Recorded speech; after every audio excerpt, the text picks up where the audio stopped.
خدا را اپنے آپ کو بے چین نہ کرو، بے قرار نہ کرو، بے سکون نہ کرو، رب کی یاد میں آ جاؤ، درود و سلام میں آ جاؤ، نعت کے حسن میں آؤ، تلاوت کی دنیا میں آؤ، سجدوں کے نور میں آؤ، آؤ کبھی کھول کے دل مسجد کی صفائیاں کریں، آؤ آؤ نہ کبھی کوئی بوڑھا دادی نانی دادا ان کے پاس بیٹھ کے پیر دبا کے اللہ کو راضی کریں۔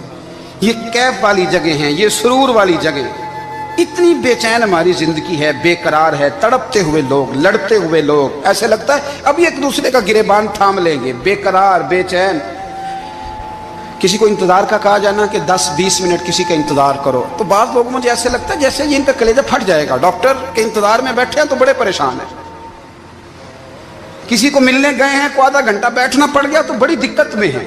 اپنے آپ کو سکون دیں۔ آپ یقین کریں بڑا مزہ آتا ہے، کبھی کسی کا انتظار کرنا پڑے تو 2-4 تسبیح درود شریف پڑھی جاتی ہے، یعنی ذوق بن جاتا ہے کہ چلو اللہ نے موقع دیا ہے، کوئی سرکار کو یاد کر لیں، تنہائی مل گئی۔ ہمارا مزاج جس سختی کا شکار ہے وہ سختی آہستہ آہستہ ہمیں زیادہ آزمائش میں ڈال گئی۔ تو میرے بھائی زندگی میں اطمینان حسن ہے، اور وہ سب سے زیادہ اللہ کی یاد میں ملتا ہے، وہ سب سے زیادہ رب کریم کے ذکر میں، سب سے زیادہ جو چاہتا ہے نا دل ٹھنڈا رہے، زبان میٹھی رہے، وہ مدینے والے محبوب پہ درود و سلام پڑھا کرے، وہ حضور پہ درود و سلام پڑھا کرے، زبان میٹھی رہے گی۔ میرا ذاتی تجربہ ہے کہ جو آدمی اپنے اخلاق سنوارنا چاہے وہ حضور پہ درود شریف پڑھے، جو اپنے اخلاق سنوارنا چاہے، طبیعت کو ٹھنڈا رکھنا چاہے، وہ درود شریف پڑھے، اس کا دل سکون میں آئے گا۔ کچھ کام اور ہیں زندگی میں اطمینان کے لیے، ان کا ہونا بھی بڑا ضروری ہے۔ سب سے پہلے اگر آپ چاہتے ہیں نا زندگی میں سکون ہو تو حقیقتوں کا سامنا کرنا سیکھیں۔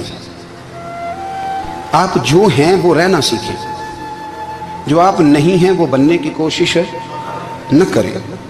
حقیقت کا سامنا کرو گے تو زندگی اطمینان میں آ جائے گی۔ ہم نے نا بہانے بنا لیے ہیں، ہیلے بنا لیے، جھوٹ کے سہارے اپنے آپ کو اونچا کر لیا ہے۔ ایک آدمی سے کہا جاتا ہے تو رشوت نہ لے، تو کہتا ہے میں غریبوں سے نہیں لیتا۔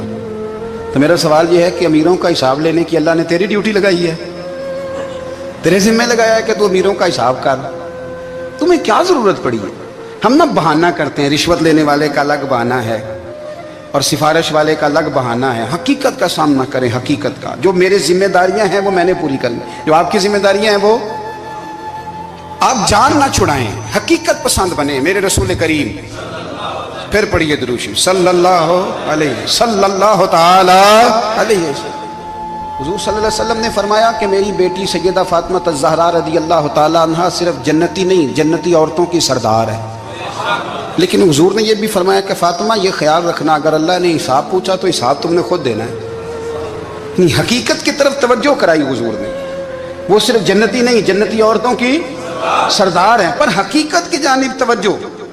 میں حقیقت یہ ہے کہ اگر مالک نے حساب پوچھا تو اس کی تیاری بھی کرنی ہے۔ دیکھیں نا ہمیں کچھ یقین نہیں، اللہ معاف کرے کہ ہمارا حساب کیسا ہوگا، لیکن کتنے آزاد ہیں۔ یعنی بڑی دلیری سے بندے کہتے ہیں فجر نہیں پڑھتا جی، 3 پڑھتا ہوں جی، شاہ رہ جاتی ہے جی، کپڑے صاحب، بڑی دلیری سے۔ اور سیدہ فاطمہ الزہرا نے ساری رات مصلی باز رکھا ہے، حالانکہ انہیں یقین تھا کہ رب مجھے بغیر حساب کتاب جنت دے گا۔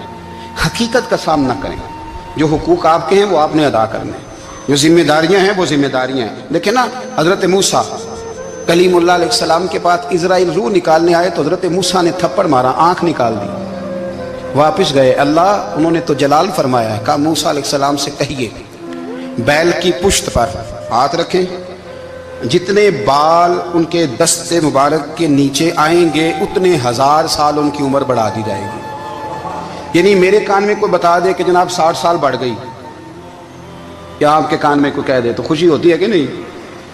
لیکن یہ حقیقت پسندی نہیں، اس لیے کہ 60 بھی گزر جائیں گے، 70 بھی، یہ حقیقت نہیں۔ حضرت موسیٰ کلیم، چلے میں مثال دیتا ہوں، سمجھ لیں 10 بال، حالانکہ بہت زیادہ آتے ہوں گے، 10 بال اگر حضرت موسیٰ کے ہاتھ کے نیچے آئے تو 10,000 سال تو عمر بڑھ گئی نا۔ 10 یعنی 10 سال نہیں، 10 100 نہیں، 10 بہت زیادہ تھی نا۔ حضرت موسیٰ کلیم اللہ علیہ السلام سے آ کے عرض کیا گیا حضور بیل کی پشت پر ہاتھ رکھیں، جتنے آپ کے ہاتھ کے نیچے بال آئیں گے اتنے 1000 سال عمر بڑھ جائے گی۔ تو حضرت موسیٰ نے حقیقت پسندی والی بات کی، فرمایا پھر کیا ہوگا؟ 10,000 سال کے بعد پھر کیا ہوگا؟ کہا حضور جانا تو پھر بھی ہے، فرمایا پھر ابھی چلتے ہیں۔ اگر جانا ہے نا، جانا ہے تو پھر اگر جانا ہے تو پھر ابھی، اور سجنوں اگر نماز پڑھنی ہے تو ابھی کیوں نہیں؟ اگر داڑھی رکھنی ہے تو پھر رمضان کا انتظار کیوں کریں؟ ابھی کیوں نہیں؟ اگر سچ بولنا ہے تو پھر، اگر رزق حلال کھانا ہے تو پھر انتظار کا ہے گا؟ حقیقت ہوتی ہے، بہانہ ہوتا ہے، حقیقت چھپ نہیں سکتی بناوٹ کے اصولوں سے، کیونکہ خوشبو آ نہیں سکتی کبھی کاغذ کے پھولوں سے، یہ بات یاد رکھیں۔ اگر جانا ہے تو حضرت کلیم فرمانے لگے پھر 10,000 سال کے بعد بھی جانا ہے، تو آج بھی ہمیں بے قراری زندگی میں اس لیے کہ ہم حقیقت پسند نہیں، ہم بہانوں میں، ہم ہواؤں میں جیتے ہیں، ہواؤں میں، خیالات میں زندگی گزارتے ہیں۔ بڑا ٹائم پڑا ہے، مثلاً کتنا میرے رسول کریم صلی اللہ تعالیٰ علیہ وآلہ وسلم نے ایک دن صحابہ سے فرمایا تمہیں حیا نہیں آتی؟ حضور کیا ہوا؟ فرمایا وہ والے مکان بناتے ہو جن میں تم رہ نہیں سکتے، وہ والا مال جمع کرتے ہو جو کھا نہیں سکتے، حیا نہیں آتی؟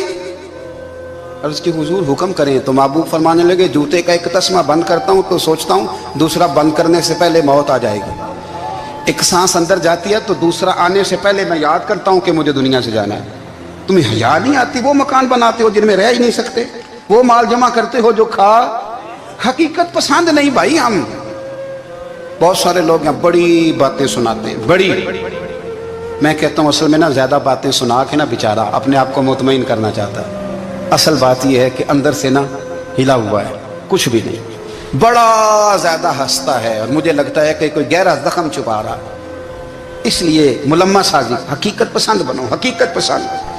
یاد رکھنا من ترک صلاۃ متعمدا فقد کفر، میرے رسول نے حقیقت بیان کی، فرمایا جس نے ایک نماز بھی جان بوجھ کے چھوڑی اس نے رب کے رب ہونے کا انکار کیا، اس نے کفران نعمت کیا، یہ حقیقت ہے، کوئی کلیریفیکیشن نہیں، کوئی وضاحت نہیں۔ جو نماز نہیں پڑھتا جھوٹ بولتا ہے، غلط بیانی کرتا ہے، جو شخص رزق حرام کما کے کہتا ہے کہ اس کے بغیر گزارا نہیں چلتا، وہ جھوٹ بولتا ہے، اس لیے کہ رب فرماتا ہے جب تجھے پیدا کیا ہے تو تیرا رزق میرے ذمہ ہے۔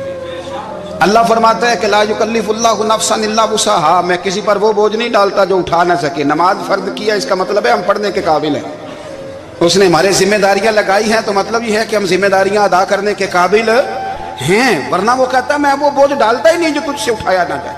اگر چاہتے ہو کہ زندگی میں اطمینان ملے تو خدا را حقیقت پسند والی زندگی گزارو۔ یہ فضاؤں میں زندہ رہنا، ہواؤں میں، اللہ بڑا معاف کرنے والا ہے، اللہ بڑا کریم ہے، معاف کر